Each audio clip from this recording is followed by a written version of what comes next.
파월의 확신에 대한 우려를, 시장의 우려죠. 우려를 이제 나타내고 있는 레포트들이 굉장히 많이 나와서 같이 조금 리뷰해보는 시간을 가져야 되겠다는 생각이 듭니다. 일단 그 측에서는 이렇게 긴축 속도를 빨리 하는 거에 어떤 확신이 있기 때문에 하는 거죠. 그 확신의 근거로 이제 후행 지표인 고용이 좋다. 그다음에 금리 역전 현상이 일어나지 않는다라고 파월은 말하면서 금리를 빠르게 올리자, 긴축 속도를 높이자 이렇게 말을, 그러니까 물가를 잡기 위해서죠. 물가를 잡기 위해서 긴축 속도를 높이자 이렇게 말을 하고 있는 건데요. 이게 조금 시장에서 보기에는 좀 잘못된 것 같다. 우려를 포하고 있는 거죠. 그래서 우려를 포하는 그 근거로 지금 안만 좋아도 지금 보니까 선행지수가 안 좋다. ISM 제조업 지수가 지금 좀 안 좋게 나왔다. 이거를 근거를 들고 있고요. 그다음에 두 번째는 역전 현상이 있다. 역전 현상이 왜 없다고 말하냐 이렇게 말하는 겁니다. 그래서 확신에 대한 우려들에 대해서 이렇게 쭉 레포트들 적혀 있어서 같이 좀 읽어보도록 하겠습니다. 일단 여기서부터 여기까지는 후행 지표인 고용이 좋다, 고용이 타이트하다 이렇게 말하는 건데, 지금 그래프들 여기서부터 다음 장에까지 여기는 고용에 관련된 건데, 여기 이제 회복하고 이전 수준을 회귀했다 이런 표현도 있으면서 회복된 모습을 나타내고 있는데, 근데 결국 이거는 후행적인 자료들 뿐이다 이렇게 말하면서, 이제 선행 지표가 제조업 지수죠. 이제 계속 약해지는 미국 제조업 경기 이제 이렇게 해서 줄어들고 있습니다. 제조업 경기가 지금 이제 꺾이고 있는 거고, 제조업 경기의 선행성을 보이는 신규 주문 지수가 하락을 하고 있다. 지금 이렇게 신규 주문 지수가 이렇게 작아지고 있죠. 이렇게 해가지고 하락하고 있는 거 보이고, 가격 지수는 상대적으로 급등을 했다. 가격 자체는 지금 이제 굉장히 늘어나 있는 모습. 그다음에 재고 부담이 서서히 느껴질 전망이다. 재고도 지금 쌓이고 있다. 그러니까 가격도 지금 높아지고 있고, 지금 공장의 물건도 지금 쌓이고 있는 거고, 그다음에 신규 주문은 좀 떨어지고 있고, 그러니까 여러 가지 시그널들이 지금 선행 쪽에, 제조업 쪽 선행은 좋지 않은 모습을 보이고 있는 겁니다.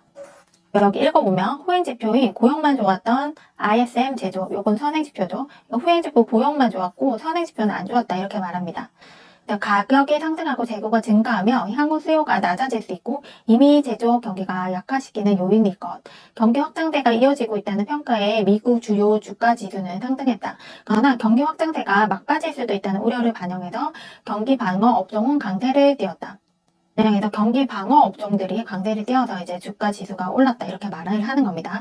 그래서 고용은 고용적은 후행이고, 이제 이미 돈을 풀었기 때문에 이 효과가 지금에서야 나타나는 거다, 후행적으로. 근데 선행 지표로 보면 이거는 지금 좀 좋지 않다. 그래서 이거에 대한 우려를 반영을 해서 시장이 지금 경기 방어 업종들 위주로 지금 강세를 보여서 주가 지수가 상승하는 모습을 띄운 거다 이렇게 말을 하는 겁니다. 여기 보면 투자자들이 경기를 반신반의하면서 강세를 보이는 방어업종들에서 이제 부동산, 유틸리티, 필수 소비재들이 강세를 보이고, 이런 IT, 금융, 산업 등은 좀 마이너스를 띠는 모습을 보였습니다. 그리고 장단기 금리차를 가지고 와서 이제 파월은 이걸 단기 금리를 가져와서 이거 역전이 아니야 이렇게 말을 하고 있는데, 그게 아니다 이렇게 말을 하는 겁니다. 근데 장단기 금리차와 통화정책 성공의 조건 이렇게 되어 있는데요.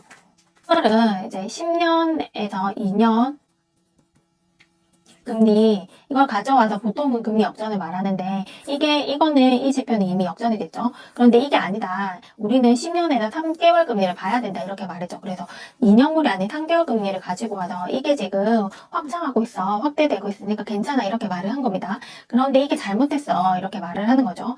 지금 이게 앞으로 빠르게 축소될 것이다, 예상이 된다 이렇게 말하면서 지금 10년 3개월 금리차가 확대된 이유는 보면, 10년물은 빠르게 올랐어. 빠르게 올라서 이미 중립금리 수준으로 이미 올라와 있죠. 근데 금리는 눌러져 있어서 못 올라왔던 거야. 이게 왜 눌러져 있냐? 이게 인플레이션 상승이 일시적으로 판단해서 기준금리 인상을 이제 연준이 미룬 거죠. 그러니까 이것도 같이 빨리 올라와야 되는데 연준이 미뤘기 때문에 3개월은 연준금리와 연동되어 있는 면이 크기 때문에 눌러져 있고 안 올라왔던 거예요. 그런데 지금 연준이 이제 올리겠다고 하면 3개월 금리도 빠르게 올라오겠죠. 그러다 보니까 10년물은 이미 많이 올라와 있고, 지금 3개월 금리도 빠르게 올라올 것이다 이렇게 말을 하는 겁니다. 그래서 10년물과 3개월 스프레드 금리가 빠르게 축소될 것으로 예상이 된다. 그래서 파월이 너가 썼던 이게 지금 축소가 될 거야 이렇게 말을 하는 겁니다. 말하죠. 통화정책이 후행적으로 시행됐다면 장단기 금리 역전이 심화된다는 논리는 비슷하다 해서, 이 장단기 금리 역전은 꽤 깊은 수준까지 갈 것이라고 지금 예상하고 있습니다. 1980년대 초 폴 볼커, 인플레이션 파이터라는 별명이 지어진, 정말 이제 막 키 190이 막 넘고 막 이런 분이셨다고 하죠. 그래서 진짜 계속 금리를 미친 듯이 올리신 분인데요. 아무튼 당시 연준 의장이 기준금리를 인상을 할 때 역전돼 신년물에서 2년물 금리 차는 200bp, 정말 이제 200bp 이상으로 벌어졌다고 합니다. 이제 정말 깊게 벌어진 거죠. 정말 많이 벌어진 건데, 아무튼 이 정도로까지는 벌어지진 않을 거지만, 아무튼 이런 역전 현상은 심화될 것이다. 이렇게 말을 하고 있습니다.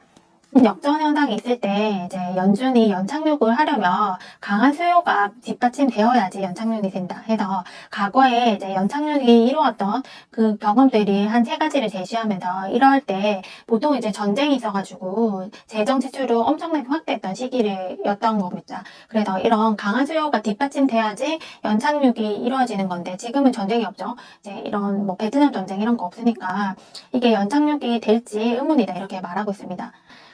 그래서 세 번의 연착륙이 이루어졌던 시기가 이제 전쟁이나 재정 지출처럼 강한 수요가 있었던 시기다. 그래서 대표적인 사례를 꼽아보면 이제 실업률이 없었던 시기가 1951년도에서 53년도, 그 다음에 실업률이 낮았던 3%대를 유지했던 것이 요 시기, 그 다음에 또 3%대 실업률을 1년 반 동안 지속했던 2018년 중반부터 2020년 초까지 이렇게 하는데요. 이렇게 요 시기들. 요 시기 때 보면은 지금 재정 수지가 이제 적자되고, 이렇게 하면서 재정 지출이 엄청 많았던 겁니다. 이렇게 했기 때문에 실업률이 이제 오랜 시간 낮게 유지되었다. 그래서 이렇게 긴축을 할 때는 재정 지출이나 강한 수요 같은 게 뒷받침돼야지 연착륙이 가능하다, 이렇게 말을 하는 겁니다. 그래서 읽어보면 첫 번째, 1951년도에서 53년도까지는 2차 세계대전이 끝나고 위축된 수요가 한국 전쟁으로 다시 되살아났다. 그리고 두 번째는 베트남 전쟁 수요와 린든 존슨 대통령의 복지 확대가 맞물려서 재정 지출이 늘어났던 거죠. 그래서 이제 연착륙이 가능했다. 세 번째는 트럼프 공화당 정부의 감세 정책으로 미국 역사상 거의 유일하게 불황과 전쟁 없이 재정 적자가 확대가 되었다. 이번에도 실업률이 낮게 오랜 시간 유지되려면 강한 수요가 필요하다. 대규모 전쟁이 없다는 점의 전제하에 추가 재정 지출 확대를 예상하기는 어렵다. 그래서 이미 집행된 정부 지원금의 수요를 유지해주기를 바라거나 고용시장에서 구조적인 이유로 위축된 부분이 회복되기를 기대해야 되는 상황이다, 이렇게 말합니다. 그리고 이 리포트도 지금 장단기 금리 축소를 파월이 호판하고 있는 건 아닌가라는 이런 시각으로 보는 거죠. 그래서 이제 파월이 썼던 게 지금 3개월 금리를 계속 썼었는데 3개월 금리가 문제가 있어. 어떤 문제? 기준금리에 딱 붙어서 움직이기 때문에 이게 이제 현 상황을 정확하게 반영을 못해, 이렇게 말을 하는 겁니다. 그래서 지금 3개월과 2년 중에 누가 맞을 것인가? 당연히 3개월은 연준 기준금리에 크게 벗어날 수 없으니까 현 상황을 잘 반영하는 거는 2년물 금리다. 근데 지금 2년물 금리가 역전이 되었으니까 이거는 금리 역전이 이미 일어나고 있는 게 맞다, 파월아, 이렇게 말하고 있습니다. 어떤 것이 현재 경제 상황과 긴축 전망을 더 잘 반영하고 있다고 생각하십니까? 당연히 2년물입니다. 그러니까 파월 너 3개월물 쓴 거 너 잘못됐어, 이렇게 말하는 거죠. 그래서 문제는 파월이 3개월만 보고 경기를 오판해 시장이 감당하지도 못할 수준의 긴축을 들고 나올 수 있다는 점입니다. 마치 2018년도 말과 같이 말입니다. 물론 벌써부터 파월이 또 뒷북을 칠 거라고 우려하는 것은 시기상조입니다. 아마도 이번 주 FOMC 의사록을 공개해서 힌트를 얻을 수 있을 겁니다. 6일날 공개된 의사록을 통해서 파월의 생각을 구체적으로 조금 살펴보자, 이렇게 말을 하고 있는 겁니다. 시장은 언제부터 파월을 걱정하면 될까? 이제 파월을 걱정한다는 의미는 경기 침체를 걱정한다는 거죠. 근데 언제부터 이 경기 침체를 좀 걱정하면 되냐?